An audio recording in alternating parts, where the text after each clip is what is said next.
the comedy4cast network. Let's dog-ear this for now. Comedy4cast is powered by its patrons. To support the show and get episodes before everyone else, visit patreon.com and search for Comedy4cast. All one word with the number 4. Or just go to comedy4cast.com and click on the Patreon link on the right-hand side of the page. Oh, hi, folks. Clinton here. Yep, another year, another DragonCon in Atlanta over Labor Day weekend. And was it ever fun-filled? I hosted another great hashtag Pizza Friday meetup at the Mellow Mushroom with good friends and great pizza. And for the third year running, the gang from Technorama and I closed out the DragonCon parade with our Futurama-based Robot Santa crew. But of course, the highlight of my DragonCon weekend is always the live show. But rather than just tell you about it, let's go there now. Oh, and as a reminder, this show runs about an hour. So sit back, relax, and enjoy. Welcome, everyone, to Comedy4cast, Technorama and Friends live from DragonCon 2016. That is the short title. That's the hashtag you get to use. September 2nd, 2000. Exactly. The hashtag is longer than 140 characters, so we had to whittle it down a bit. Yeah, that's right. But it's great to be back here in Atlanta. We're always happy to be here for the show. It's wonderful to be in Atlanta because this is where The Walking Dead started.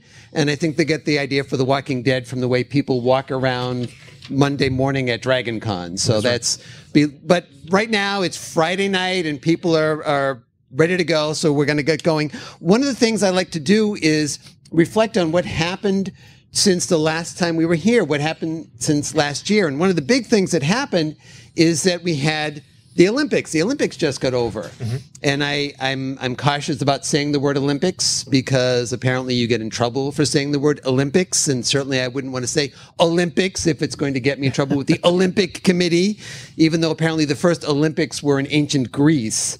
I feel like this is the kind of sweetheart deal that Disney has been shooting for years. That's right. Yeah. We also had a new Star Wars movie that came out since last time we were here. Or as I like to call it, JJ does the original trilogy's greatest hits, plus a thumbs-up torch. We also had a new Star Trek movie that came out. And if you noticed at the end, not everybody picked up on this, but if you noticed at the end of the new Star Trek movie, when they're putting the new Enterprise together, they actually use Velcro strips so that they can take it apart again in the next movie all over again. That's right. Apparently, the Enterprise is now an official red shirt. So that's wow, very, very sad. We're also in the middle of a presidential election, which I thought, and I don't normally do anything about politics, but really, what can trump an election? You know, but Clinton, they say, please don't mention any names. So I won't talk about any of that stuff here. What I did actually want to talk about was something that happened to my show. Those of you who listen to Comedy4cast, you know that I try to put out an episode every time there's a 4 in the date. So I put out something on the 4th, the 14th, the 24th. If there happens to be a 34th of the month, I would put one out then as well. 34th. But every year, like clockwork, April rolls around. So I have to put out an episode every single day. And I've done the math, and that means 30 shows.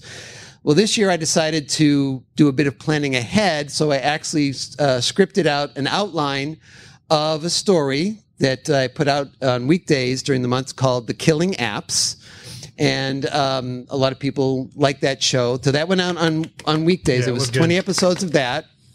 And on the weekends, I would do some other stuff. And anybody follow me on Facebook or Twitter or Instagram, they would notice that every Saturday, I would go to Dunkin' Donuts, and I'd go to a Dunkin' Donuts, followed by another Dunkin' Donuts, followed by another Dunkin' Donuts, followed by another Dunkin' Donuts, followed by another Dunkin' Donuts. And what I was doing was I was writing an episode of the show every time I stopped and had another coffee to keep me going. So it was a lot of work to put all those episodes together, but it went really well.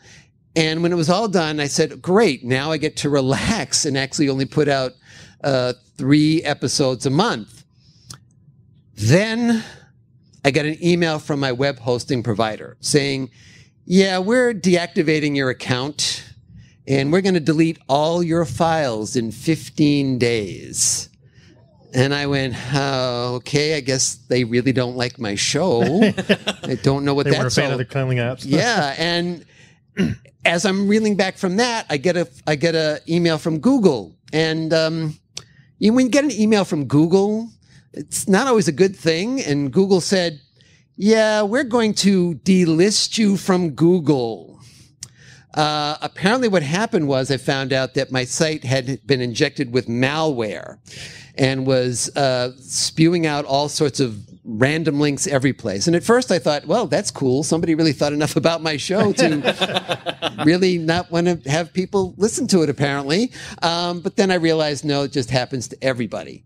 So here I was coming off of doing a month's worth of shows, and I was extremely exhausted. And I get these emails, and I don't know how to react to it. And to be quite honestly, at that point, it was a bit of I threw up my hands saying, I don't know how to fix this. I think I'm just going to have to end the show because, Google is now going to say comedy4cast.com is, you can't use that anymore. So I started sending out to my Patreon patrons saying, sorry, this is happening. I was tweeting out saying, I think this is the end of the show. I started thinking about other shows that I could do to replace it that would be different things. But it really was literally the end. And I got a couple of emails from people. One, I want to call out somebody who's not here. And that's Scott Morris, who does he and his wife Tracy do the Disney Indiana podcast. And also the person sitting to my right, Mr. Craig Stepp, said, what exactly is the problem here? And so I explained to them, well, my site got injected with all this malware and all this stuff. And Scott gave me some great advice on how to safeguard myself on things, which I can do, for the future state. But Craig really said, well, let's just fix this. Okay. Let's just get in there and fix this thing. So, he took over and he was saying, well, I'm reconfiguring the, manifold and I'm using the sonic screwdriver. And I'm going, that's whatever you're doing. Just go ahead and keep doing that. Injectors, whatever it takes. Isolunar chips. And, he got this, he said, it doesn't look pretty. It doesn't look as nice as it did before, but the site is back up. And if you go there now, Comedy4cast is there. So although I probably won't be going back to doing the show 3 times a month because I am thinking of doing something else in addition to Comedy4cast. If you've been following Dog Days of Podcasting, one of the things I've been doing are these really dumb reviews of video games that I'm playing on my phone. I'm getting more followers on SoundCloud from that than anything else. So I'm thinking, well, maybe there's something in that. So the combination of things going on. But Comedy4cast will be back. And when you hear the show back, and me being here, I want you to give a big thanks to Mr. Craig Stepp. You're welcome. I couldn't let it go. You were going to, but I couldn't let it go. That's right. So with that said, I'd like to turn things over to the people to my right, Mr. Craig Stepp and Chuck Tomasi for Technorama. Yay. Craig, can you get the Firefly site back up? Sure. We'd like to get Firefly back. Can you help with that? Yeah, I'll bring the seasons back up. All right. Hey, welcome to Technorama, part of the Technorama Comedy4cast, Technorama and Friends, and more Technorama. Hashtag. I am Chuck Tomasi, and with me as always is my wonderful co-host, Craig Stepp. How are you? I'm doing well. How are you doing? All right, I'm doing great. We're going to keep this show moving along. Okay. Hey, we are like spot on. Look at that. Yeah. Okay, our story this week comes to us from Oddity Central. And, of course, I closed the window before. Yeah. One of my favorite sites for weird and unusual stories. This one is a trucker who finds love after texting phone number scrawled on a public toilet wall. As anybody would do. This just screamed... it wasn't Jack Jaffe. This screamed DragonCon to me when I read it. So it may not be the classic fairy tale romance, but the story of how a British 51-year-old trucker met the love of his life is definitely one for the books. Believe it or not, he found her number scrawled on the wall of a public toilet. They say love happens when you least expect it, and that was certainly the case for Mark Ellis, a trucker from Brighthouse, I believe that is Brighthouse, not Bryhouse, West Yorkshire. He was on his way to meet his friends for a drink at a pub in Garforth when he decided to stop at a public restroom, as we all may need to do from time to time. While going about his business, he noticed a raunchy message scrolled on one of the toilet walls. If you want a good shag, call Donna on this phone number. That was more of an Australian accent, but I'll work on it. You're slipping there. Mark apparently found it very intriguing because he ended up texting the mysterious number. Wow, that's desperate. He says, "Hi, what are you up to?" And she said, I was curious to know if it was a real human being. He recently told the Sun newspaper. We still laugh about it. And this is where it gets good because they've been together for a while. Much to his surprise, Donna actually replied to, who the F is this? I mean, who is this? Yeah. They struck up a conversation, met 3 days later, and eventually fell in love with each other. Donna Roberts, who works as a legal secretary, told the Sun that her partner only told her that he got his number days after they met. She was perplexed by his story at first, but later realized it must have been left on the toilet wall by her spiteful ex-boyfriend. I should thank my ex. He did me a favor. Mark and Donna have 2 children together now, ages 8 and 9. Whenever one of them asks about how did you meet Daddy, Mom makes up a lie and says, Funny story. He texted me by mistake.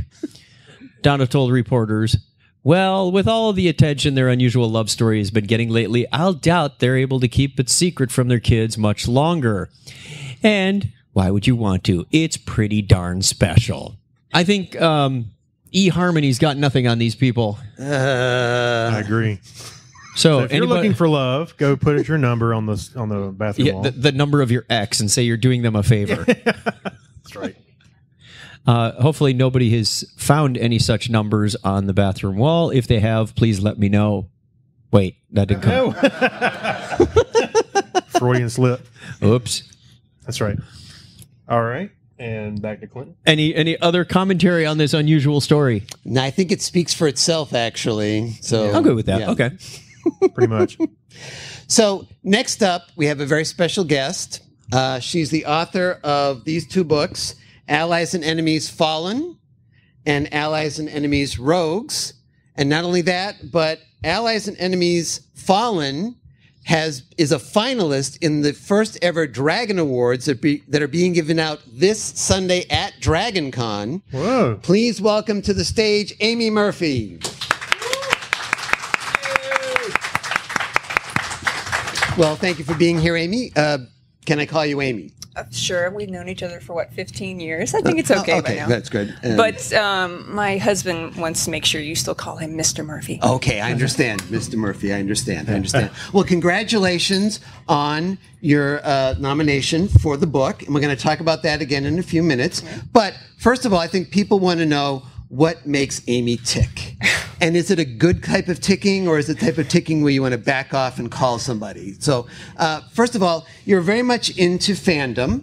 I know when I was working on my Star Trek video, 50 Years of Star Trek, which you can find on the Comedy4cast YouTube channel, you gave me a lot of helpful advice and information on Voyager. So you're a big Voyager fan. Right. You also are a big fan of Farscape. So what are you watching and reading right now in the genre?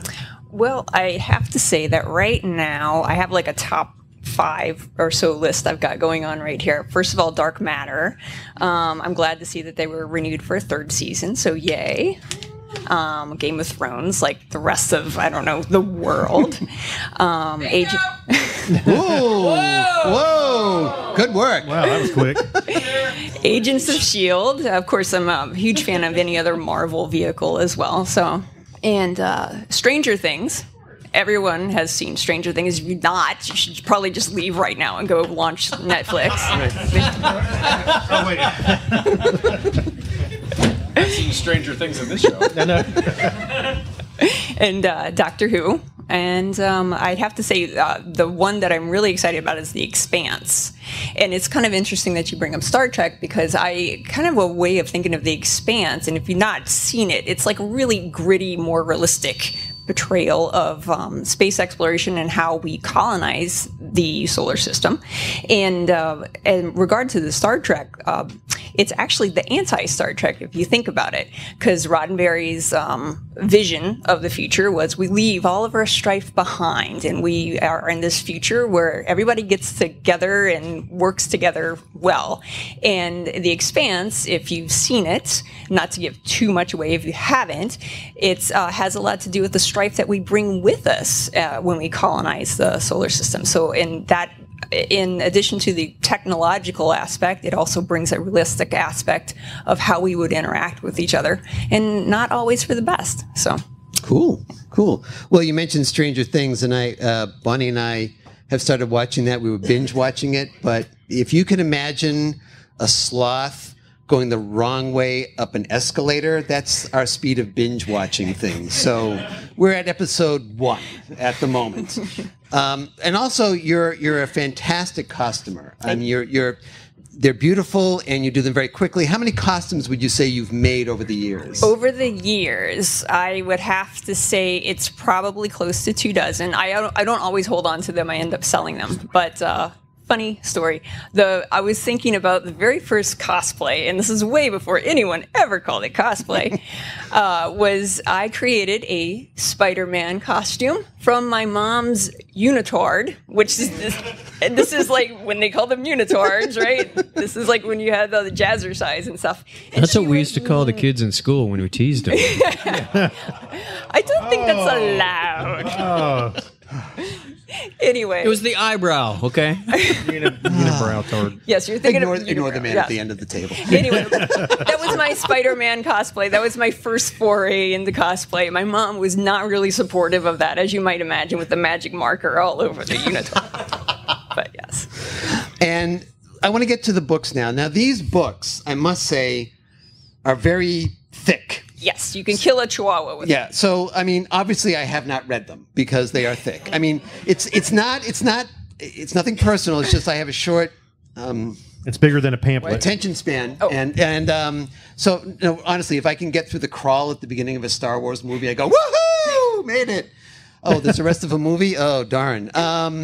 You were able to do all this work to make these thick books, and I want to ask you, why do you hate trees so much? Because clearly there's some issue. Were you scared by a redwood when you were a child? I understand. But no, seriously, now these both are allies and enemies, these two books here. So what is going on inside these books? Okay. Well, there are actually words inside the books, and the words tell the story. Oh. No. It doesn't actually tell my hatred over and over again of trees. There's no pictures? No pictures, and no pop-up, and no scratch and sniff. I'm out. You can probably add your own, but I don't want to know about that. Actually, they started their lives as ebooks, and the print editions came after someone said, well, I don't read ebooks. You know, it's like I don't own a television set. I don't read. I'm like, okay, I'll make a regular book. So they came through CreateSpace, which is your way of making print-on-demand books through Amazon. So that's how these are here. But they live as ebooks. That's how they started their life, and that's how they always start their life for me. So this story is actually, at its heart, it's military science fiction, and it's got a heavy dose of space opera. And very interesting thing, I've always had a certain amount of appeal to military science fiction, a huge fan of aliens, and I've always loved that, and like Stargate SG-1. And I've actually had veterans contact me and said, have you served? Or I'm very impressed that you're able to kind of create this kind of mentality for a soldier. It's a female soldier that's a protagonist. And and they've asked me about that. And they also asked the question about, well, you're a girl and you write military science fiction, and it didn't even occur to me that I'm not allowed to. I don't know. It's a thing apparently. So, but anyway, it is military science fiction, heavy dose of space opera, and the first book really starts its life with two different female protagonists from different ends of life, of their lives, different worlds, and the story ends up meeting in the middle.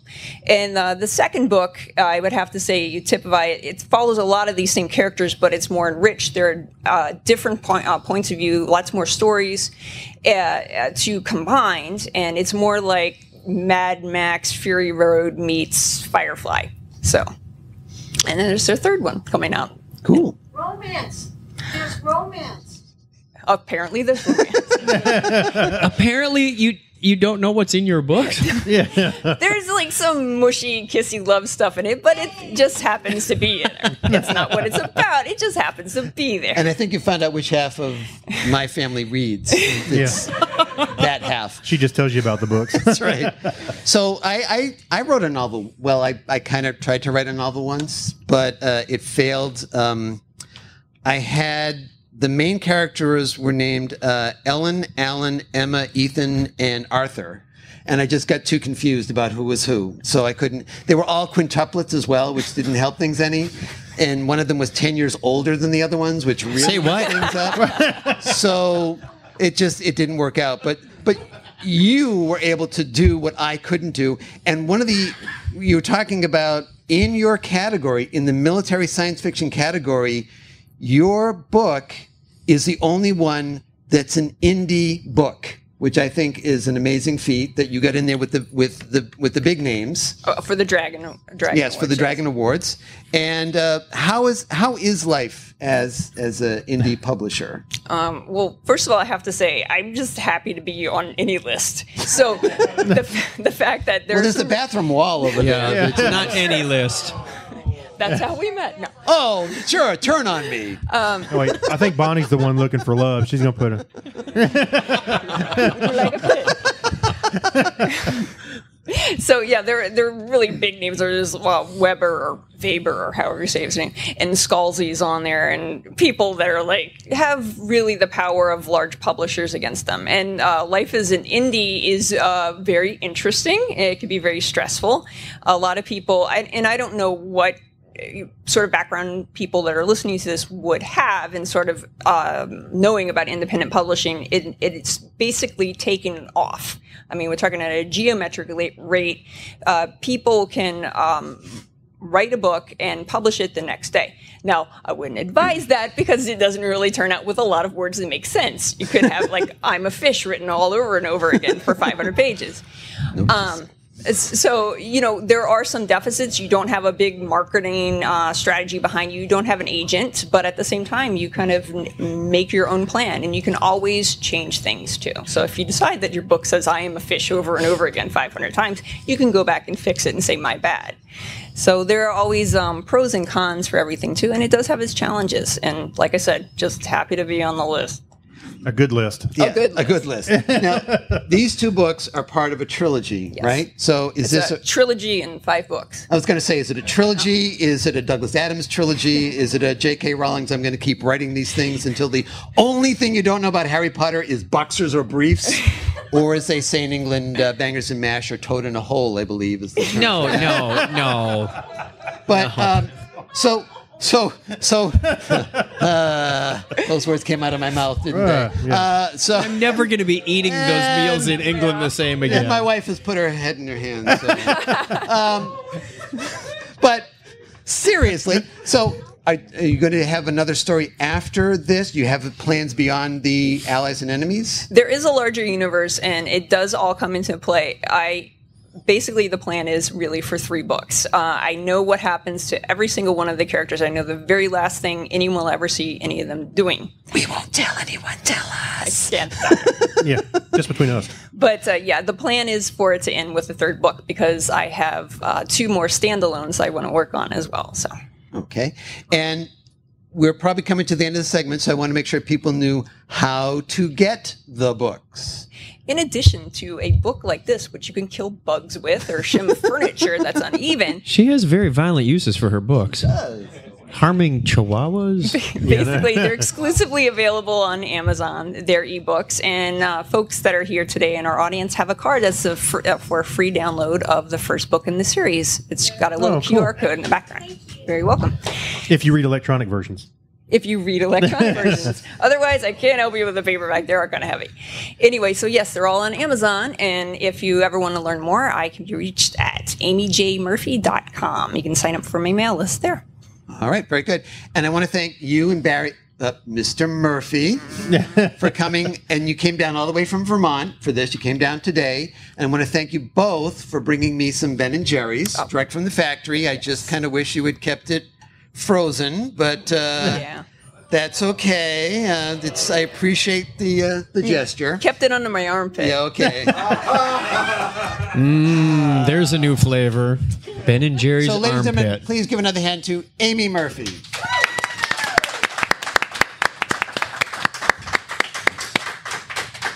And now we're back over to Technorama. All right. Flip this switch. That's right. All right, this is part of the show we call On This Day in History, and we need crowd participation. So when I told you this is not church, I lied. We are going to be dismissing you row by row like it's communion. Reach under your chairs and there's hymnals on each. I'm just kidding. No. You get a card. Let me start the music. There we go. And then it goes something like this. On this day in history for September 7th, 2016, this is the 251st day of the year in the Gregorian calendar. There are 115 days remaining in 2016. And now I'm going to get a microphone up here and dismiss you row by row. Steve.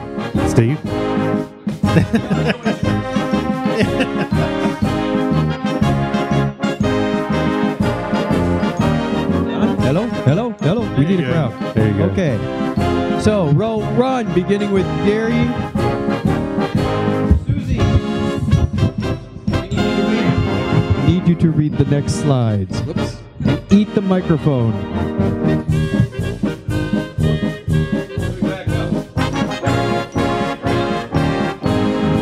It was on this date in 1776, according to American colonial reports, Ezra Lee makes the world's first submarine attack in the Turtle, attempting to attach a time bomb to the hull of the HMS Eagle in New York Harbor. No British records of this attack exist. Because they went back in time. 194 years ago today, Dom Pedro I declares Brazil independent from Portugal on the shores of the Ipiranga Brook in Sao Paulo.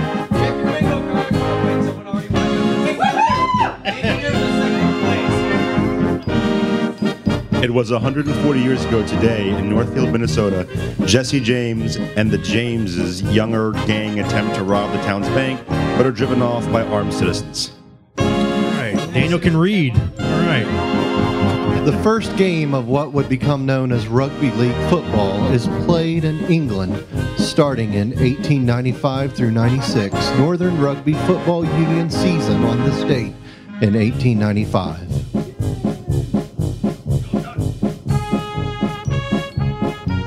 It was 120 years ago today that the first successful heart surgery was conducted on this day by Ludwig Wren. Watch out. Here it comes. That same date in 1906, Alberto Santos Dumont files his 14 bis aircraft in Bagatelle, France for the first time successfully. Yeah!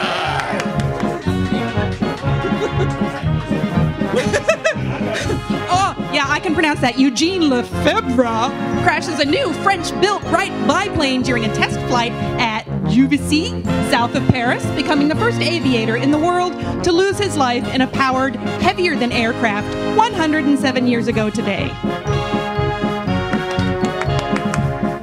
Two newly purchased Savoia boats crashed in the Swiss Alps en route to Finland, where they would serve with the Finnish Air Force, killing both crews 96 years ago today. Come on, Kyle. 89 years ago today, the first fully electronic television system is achieved by Philio Farnsworth. Good news, everyone! Would you like to read? Come on, Bonnie! The last thylacine, a carnivorous marsupial named Benjamin, dies alone in its cage at the Hobart Zoo in Tasmania on this date in 1936. Oh, sad. I believe that was the last of its kind. Yeah, come on, cheer us up, Amy. Maybe you'll get a plane crash. I don't know. 74 years ago today saw the first flight of the consolidated B-32 Dominator. Anyone want to go again? Mr. Murphy? Yeah, Mr. Murphy. Come on. We're running out of music. All right, we're done. Next slide. The 300-meter tall CKVR-DT transmission tower in Barrie, Ontario, Canada is hit by a light aircraft in a fog, causing it to collapse. All aboard the aircraft are killed 39 years ago today. Wow. I was going to say, we're cheering that. Wow. 38 years ago today, while walking across Waterloo Bridge in London, Bulgarian dissident Georgi Markov is assassinated by Bulgarian secret police agent Francesco Guino by means of a ricin pellet fired from a specially designed umbrella. Anybody else watch those spy shows where they show that? Yeah. I was on that bridge, but I didn't get the pellet. I took the red pill. You guys want me to finish this out, or anybody else want to read another one? It's open mic night. Knock it out. At Technorama. Oh boy. Okay, the fun of this on Technorama is just seeing if we can pronounce any of these names. Abdul Ahad Mohammed, the first Afghan in space, returns aboard the Soviet spacecraft Soyuz TM-5 after 9 days in the Mir space station on this date in 1988. Do you guys want to play along? Can you read that from there? I can read it, yeah. Okay, go for one, Craig. Happy birthday goes out on this day to French mathematician and cosmetologist, author. Cosmetologist? That was his other career, okay? Before he was a cosmologist. Author. Georges Louis. Yeah, you say it then. He spoke French. When was he born? Born on this date in 1707. Go, Clinton. Also born on that same date in 1815, Scottish explorer and surveyor John McDougall Stewart. And the music is over, but we're going to keep going. September 7th, 1836 is also the birthday of German physicist and academic August Toepler. Thank you. William Fries Green. It's like this every week, people. That's right. English photographer, director, and cinematographer and cosmologist. He was born today in 1836. I'm a shampoo technician. Sharing his birthday with him in 1860 is the American painter Grandma Moses. Banker and philanthropist James or Joseph? What was it? J.P. Morgan. The P was for Pierpont. I remember that. Junior was born on this date in 1867. I think his name is on my credit card, too. That's right. Born today in 1870, Russian pilot, explorer, and author Alexander Kuprin. That's the best Russian you've ever done. That's right.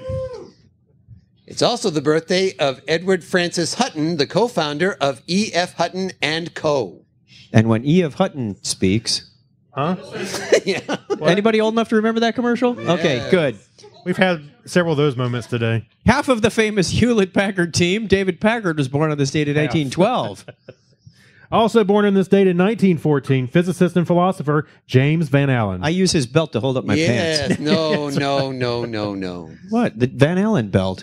Director and producer Samuel Goldwyn Jr. was born in 1926. Was rewritten and born again. Yeah. And finally, the voice behind Lisa Simpson, actress Julie Kavner, is now 66. That's Marge Simpson. No? Who does Lisa? Marge. Lisa's Yeardley Smith. That's right. Yeardley Smith. Sorry. Crazy joke. I had nothing to do with these slides. The question. I had nothing to do with these slides. Yeah. Now, do you believe any of these facts? Yeah. And that's the way it was on this day in history for September 7th, 2016. Thank you. Hey, at least somebody's paying attention.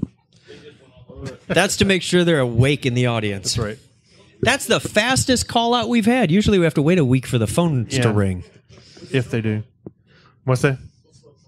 Yeah. Yeah, still calling it. Hey. Sure. Call the listener line 707-530-2428. Hey, that would be awesome if we listen to a voicemail from our own live show 2 weeks from now. Or how about during the live You're show? making my head hurt now. Stop. We're crossing the podcast streams. So when I announced that I was going to be coming back to do the live show here at DragonCon, there was really only one question people wanted the answer to, besides why. No, was Abby Falmacher, owner of the Little Wicker Baskets Company, going to be making an appearance? Well, I'm happy to say yes. Please welcome Miss Abby Falmacher. Hello, everyone. I'm Abby Falmacher, owner of the Little Wicker Basket Company. Little Wicker Baskets.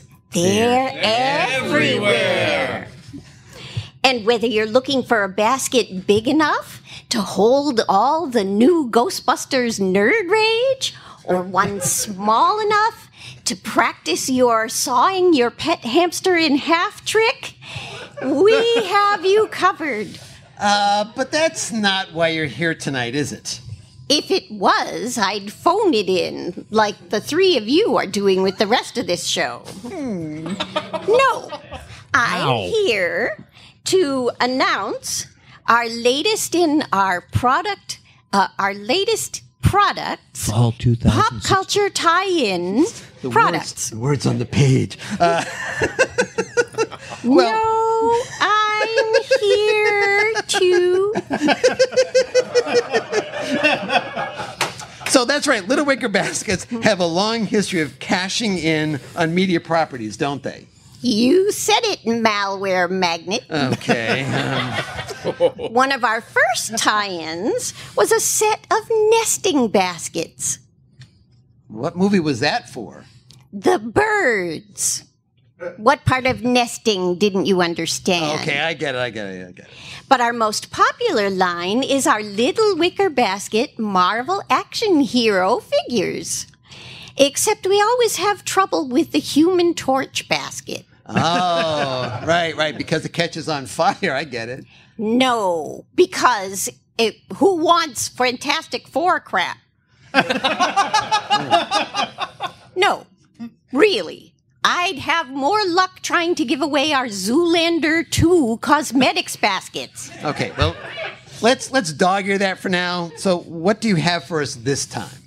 Well, tonight, I'm happy to announce right here at DragonCon for the first time our new line of products in honor of Star Trek's 50th anniversary. Oh, well, that's great.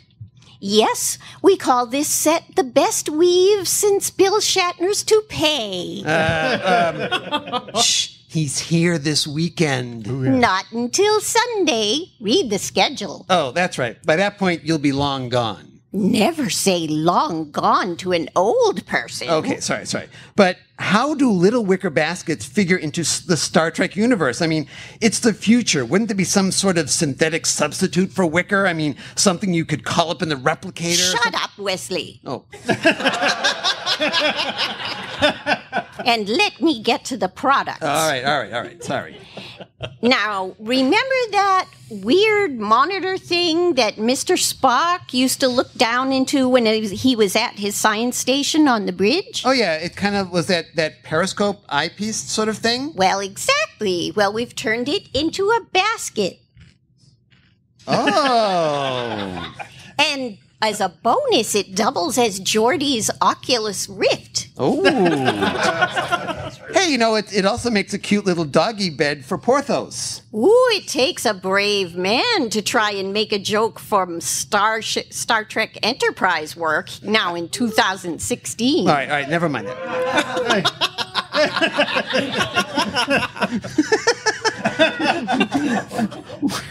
So what else do we have besides that then?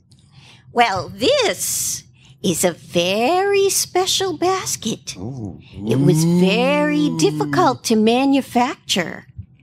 You see, you can put anything in it, like this communicator badge. See? Okay. Then, so? Watch.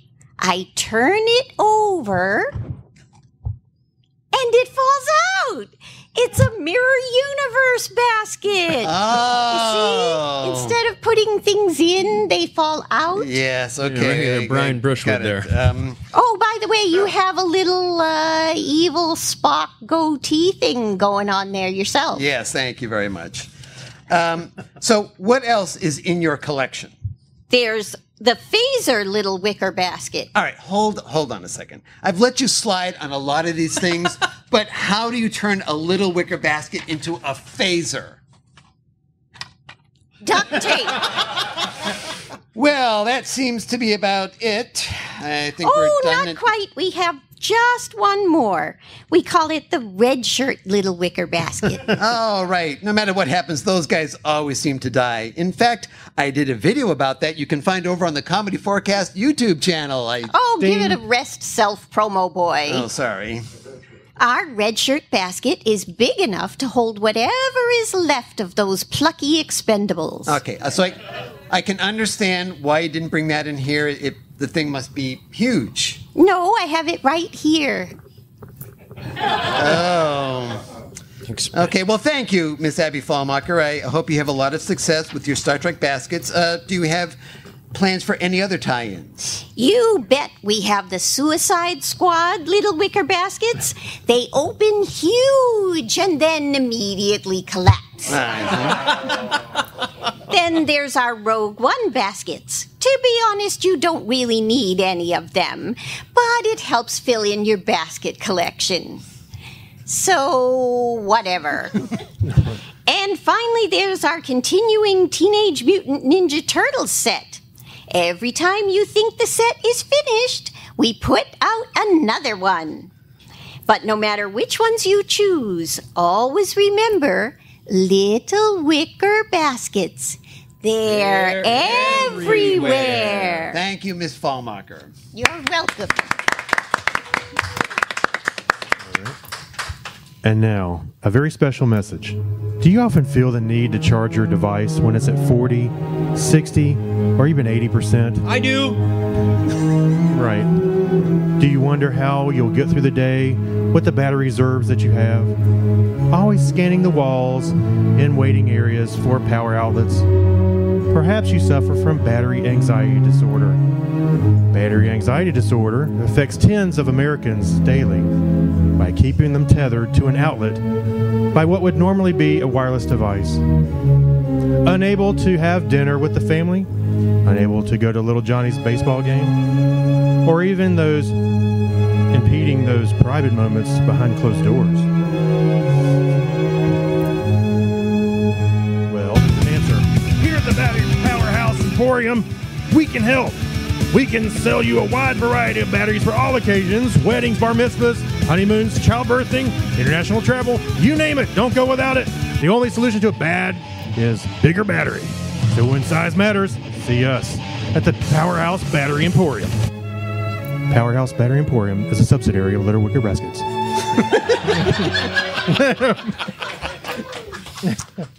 Thank you. So next up, hi, my name is Clinton, and I normally do a podcast called Comedy4cast, located at comedy4cast.com. But for the month of August and into the beginning of September, I'm participating in the Dog Days of Podcasting, located at dogdaysofpodcasting.com. For more information on that, go to dogdaysofpodcasting.com. Essentially, it's a group of podcasters who've gotten together to commit to recording a podcast every single day in August and into the beginning of September about a variety of topics. For me, since I don't play video games, and I certainly don't play video games on my phone, I've decided to record a review of a new video game that I've played on my phone every day during the event. Today's game is Pokemon Go. Now, what I do is I download the game, make a snap judgment what the game is about just by the title, then I play the game and see how close that matches up. So clearly, with Pokemon Go, it could be a couple of things. At first I thought, so it could be like a racing kart game. You get all the Pokemons into their own little vehicles, and Pikachu says, "Pika, Pikachu!" And people have no idea if they're supposed to start because they don't know what that means. So that could be a difficult one. The second thing, it could be a game where the Pokemon need to relieve themselves, and you have to find a restroom for them. That was another one. A third possibility could be that people are just fed up with Pokemon, so you have to make the Pokemon go, so you are like a Pied Piper and you lead them off a cliff someplace. So That's what I thought the game was, and I went and I downloaded the game and I played it, and I was wrong. I'll admit I was wrong once again about it. Again. First of all, you have to register, and I think that if the election committee were to have a registration process as difficult as Pokemon Go, there'd be no more election fraud because no one would vote. I mean, this thing is impossible to. But I finally got through the registration, and I started the game, and I saw an avatar of me walking around. You don't know how many video games I've never wanted to have of watching me as a person walking around. So I'm going, all right, what is this? Oh, this little, I can find the little Pokemon some places. So I found one, and then apparently I have to assault this thing by throwing pellets at it. And it gets very upset with me, so that didn't make any sense. And I ended up catching one, and I couldn't figure out, all right, is it breathing inside that thing? Have I just killed a Pokemon? What am I supposed to do with this thing? But I think the thing that concerned me most about this is that, like the movie They Live, that you're walking around, and apparently there are these Pokemon all over the place that you can't see. And it's really freaking me out now. So I say thumbs down to Pokemon Go, and I'll have another review tomorrow. Thank you. All right, there you go. Brave, and there's a person sitting right over here who does a Pokemon Go podcast. That's right. That's right. Now, for our last segment, we did this last year. Everybody should have on their seat a couple of index cards, and there's some more at the empty seats in the back, so if anybody wants to grab any more of them. We're going to do sort of a Mad Lib version of a fairy tale. I'm going to read the fairy tale, and then I'm going to get to certain points where there's a blank. I'm going to say, when so-and-so said, and you have phrases on your card. So if you think you found something that would be an appropriate phrase to use, just grab one of the cards. And like I said, there are some extras around. Just raise up your hand, and Chuck will come around with the microphone, and you can read what you think should be filling in the blank here. All right, everybody set? So here we go. Once upon a time, there was a dear little girl named Little Red Riding Hood. One day, Little Red Riding Hood's mother handed her a basket and said, "Here's a piece of cake and a bottle of wine. Take them to your grandmother. She is ill and weak, and they will do her good." Little Red Riding Hood looked into the basket and said, I'd buy that for $1.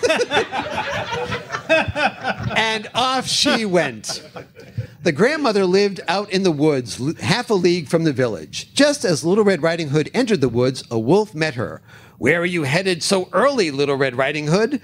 Little Red Riding Hood replied, "It's a trap!" And the wolf led her on her way. Then he ran straight to the grandmother's house and knocked on the door. From inside, the grandmother said, "Say hello to my little friend." And the wolf replied, "Resistance is futile." So the wolf lifted the latch, sprang open the door, and then, seeing the grandmother, he exclaimed, "Chewy, we're home." Then he devoured the grandmother, put on her clothes, drew the curtains, and laid himself in bed. When Little Red Riding Hood arrived, she was surprised to find the cottage door open. So she called from the doorway, "I'm the king of the world!" That just conjures up all kinds of bad images. Yeah, no. But received no answers. So she went to the bed and drew back the curtains. There lay her grandmother, looking very strange. "Oh, grandmother," she said, "what big ears you have." The wolf replied, "Oh, Kyle got it. Make it so." Hey, that was a good per card, by the way. "But grandmother, what big eyes you have." The wolf replied, "Please, Captain, not in front of the Klingons." "Oh, but grandmother, what a terrible big mouth you have." And the wolf replied, "Kiss my shiny metal ass." And scarcely had the wolf said this, than with one bound he was out of bed and swallowed up Little Red Riding Hood. Then he lay down again in the bed, fell asleep, and began to snore very loud. A huntsman was just passing the house, heard the noise, and pausing, thought to himself, "Pay no attention to the man behind the curtain." So he went into the house and saw the wolf lying in the bed. The huntsman said, "Fasten your seatbelt. It's going to be a bumpy night." Whoa. Then he took a pair of scissors and began to cut open the stomach of the wolf. When he had made 2 snips, the little girl sprang out and she exclaimed, "We're not hosting an intergalactic kegger down here."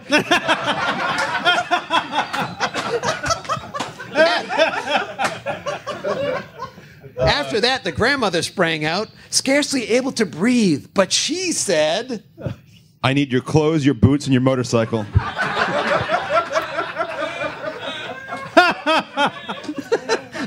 Then all 3 were delighted.